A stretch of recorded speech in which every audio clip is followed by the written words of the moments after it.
Yo, what is up, boys? Stronova gamers. It is time. Kariyus released a nice video here talking about State of Stronova. I want to commentate on it. Also, we have a new code. I don't even know where you go to redeem. Oh, hey, it's that easy. We have a code called a Happy Valentine. So, if you haven't gotten that bad boy, make sure you get that. Also, I won an event recently, which is pretty cool. So thank you guys for watching my video. But yeah, we're getting into Karyu React video here. He has made a video talking about should you still play Stronova, probably talking about like the state of the game and everything. I want to commentate on it, give my thoughts. Definitely need to mute Stronova in the background, even though their menu music was kind of hard, I'm not gonna lie. Yeah, let's get right into it. See what he's talking about here. Should you still play Stronova? Bang. It's been more than 2 months since Stronova has launched, and we're well into its second season. With its unique mechanics enabling characters to turn into paper and transformative gameplay, Stronova had a promising launch as an anime shooter. But here we are. Is the game dead? Taking into account both Steam and... One thing with the people reading Steam charts, I feel like this game is probably bigger on client, I have to be honest. Which I don't think is a good thing either. Because I feel like for it to have a Steam release is good, and there probably should be like a lot of people on Steam as well, but there's no way to know the client numbers. I don't think like the client numbers aren't going down either, but me personally, I use the client to play the game. Anyways, let's go back here. Is the game dead? Taking into account both Steam and those that play through the Stronova client, the player base is anywhere from 8,000 to 14,000 per day, making it a small but tight-knit community. Just for comparison, seems pretty valid. Marvel Rivals, which came out about the same time as Stronova, Yeah, Rivals absolutely gaps it. So the marketing at Stronova has been quite lacking and is actually one of the main complaints of the game. But a game doesn't have to be that popular to Forgot be the alive. Minecraft sound And effects. even with its small population, Stronova has a very devoted fan base, responsive developers, and a competitive scene in its early stages. I will say this is my raw, unfiltered feelings of the game, and I am not getting paid for this video. Everything I say here will be as truthful as possible, so if Stronova wants to start working with me after this, my fault. So knowing that the game isn't that popular, should you still play Stronova? When it comes to the product itself, Stronova is great. It delivers a lot on features that are overlooked in other games. One of the most underrated ones, the social aspect. It starts with the union feature, which players can band together to create a clan. Members gain merit from playing with each other. I feel like most people that are in unions are in like a 2 to 3 player union. Skins and other like I'm personally in like a 3 player union. Level feature where the more you play with your friends, the more benefits you can have. For example, it is a good feature to have though. 5, queuing with a friend allows you to share your skins with them. While this feature isn't necessarily groundbreaking, it promotes that Flavia skin is crazy. We don't even got to that EN. I hope he talks about this. One of the biggest things I think also divides Stronova is the fact that EN is separated from CN. There should be no gap. It's another problem with the game gets regarded as a gacha game. I think that there should be no reason that there is a gap between CN and EN. Like they should be closing that gap every day. Like I feel like by the summer there should be no gap between EN and CN, but there'll probably still be a gap.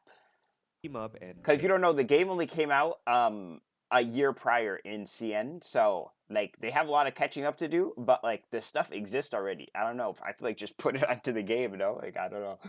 The sense of community also extends into content creation. Stronova has done a good job giving recognition to those. I wonder if he's going to talk about the game rework thing that they plan on doing too. Up to $100,000 to any creator that makes Stronova media. A pretty organic way of marketing the game and supporting the Stronova creators within its ecosystem. And this local support isn't just limited to video creators. Skilled players and pros are given a platform where they can offer coaching to anyone in its Discord. There's also ample support for artists, as they're awarded with money or in-game premium currency for their I'm not gonna lie, I have not seen that much Stronova art. There's even a competition right now to get your fan art directly into the game. However, with all this native support for its creators, Stronova suffers from a lack of reach outside its circle. The majority of the content in this game is just guide and ranked content, which doesn't exactly do well for someone that doesn't know the game in the first place. True. But I believe there is so much potential for Stronova to reach a larger audience. The replay system is still underutilized for creating content, and when executed correctly, it gets people interested into Stronova.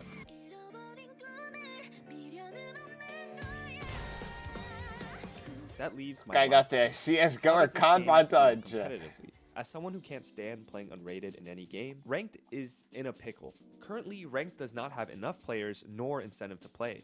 Games pop Yeah, in Ranked lower is ranks kinda pretty cooked. easily at peak hours, but players at the highest rank only manage to play a few games per day because there aren't enough people playing Ranked. This is likely due to Stranova's marketing so far that has been appealing to You think that mostly 40-minute casual queue is players, bad? I get 10-minute queues in gold. Like, it's as crazy. opposed to competitive ones. And I mean, I don't blame esports players for not trying this game. Stranova looks really goofy and not remotely competitive. Oh my god. Oh my god. Oh my god. Oh my god. And I they wanna do get like a this less before. than ideal job at showing professional gameplay. So is it Stranova for this game's competitive lifeline? Versus Well, I have Stranova. hope. Prior to Stranova's launch, I had a quick chat with the creators behind the game, and it seemed that they very much wanted to turn the game Holy. into an esport, and were already having talks of where to host its next major competition in late 2025. And with the first tournament, Mighty Meow Cup, underway, we're seeing the potential that Stranova Esports has, giving birth to some of the craziest clips seen to date. About to get jumped in, misses the shot.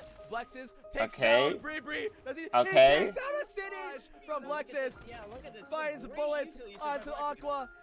TP out.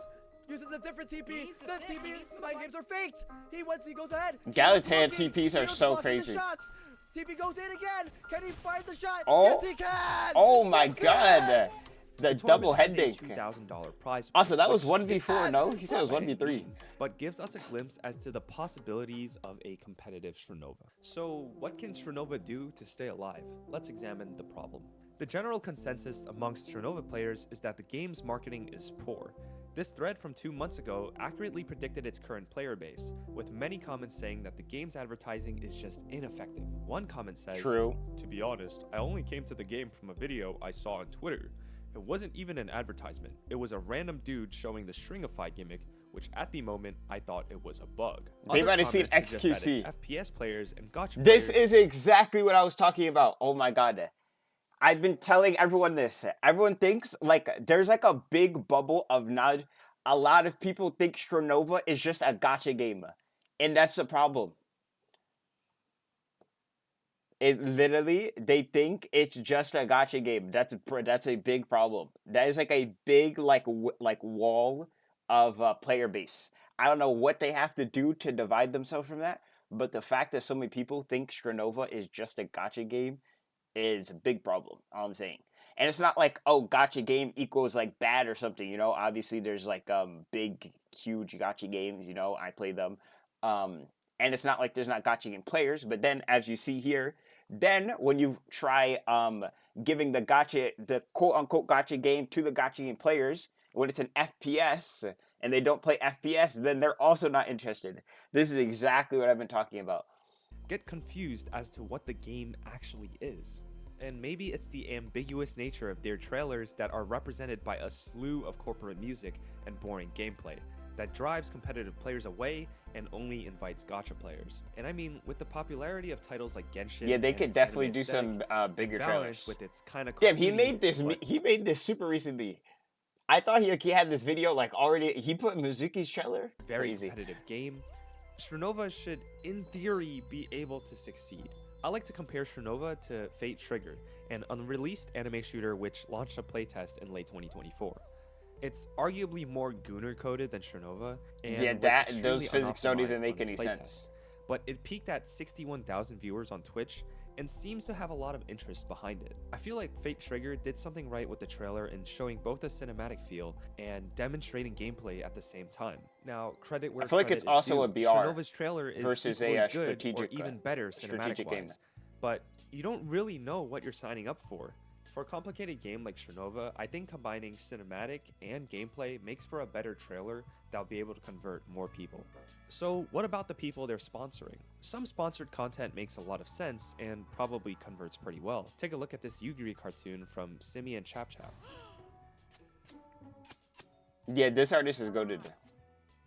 While other sponsors don't make as much sense, like they sponsored Phantom. What? You might think that Phantom it's hard to sponsor. advertise Strinova because of its unique labels, but player content shows an entirely different story. Clips on TikTok That and was probably a Instagram Reels major showing the bag paper alert for mechanic, Phantom. or actually What? I didn't even commentator know they gameplay, did that. get anywhere from 200k to 4 million views, with comments showing at least some vested interest into the game. Marketing can make or break a product. I care for this game a lot, but there is a lot to improve if Strinova wants to stay alive in 2025. Then, should you get into Strinova? Well, if you find the game fun, play it. Strinova does offer a really True. unique experience you can't find anywhere else. It combines features we're familiar with from games like Valorant, Overwatch, or S4 even League? Guns, and scratches the itch for those who have yearned No for an S4 anime League shooter. mention. There is a valid reason He to forgot play the games that are GOAT. more popular because they will have more budget and support to keep the I game feel like alive. every But I've player seen that the knows of passion that S4 the devs League, have that for knows this of game. Strinova plays They're it. listening to community feedback, acknowledging their flaws, and continuing to innovate the game. So if you haven't tried the game yet, give it a go.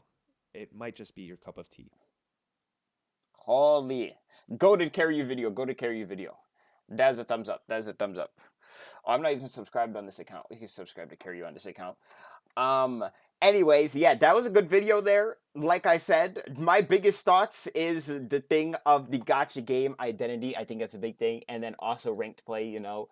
I think ranked has more problems than lacking players, honestly. I think there's also like the fact that like there's ranked, the way ranked cues you into like different lobbies with your teammates, unbalanced in that. The amount of points you get and lose per win and like gain and stuff. I don't know. Anyways, that's a good video from Karyu. Resident Fuchsia main here, if you don't know. Gib. Yeah, that's about it. We also almost have like 100 subs on this channel, which is crazy. I know I haven't been on this channel that much. I've been working on my other channels mainly, but I mean, 74 of y'all are here. Appreciate you. You know, if you're watching this video, you're one of these 74. Appreciate you. If you're not subbed and you're new here, you know, let's get to 100 on this channel. Let's get to 100 on the channel. But besides that, I'm out. That was Karyu. You know, I think most people probably know Karyu that before you see me. So, yeah, I don't think he really needs like a shout or anything. But let me know your guys' thoughts on the game, what you think can improve and be changed on. And goodbye.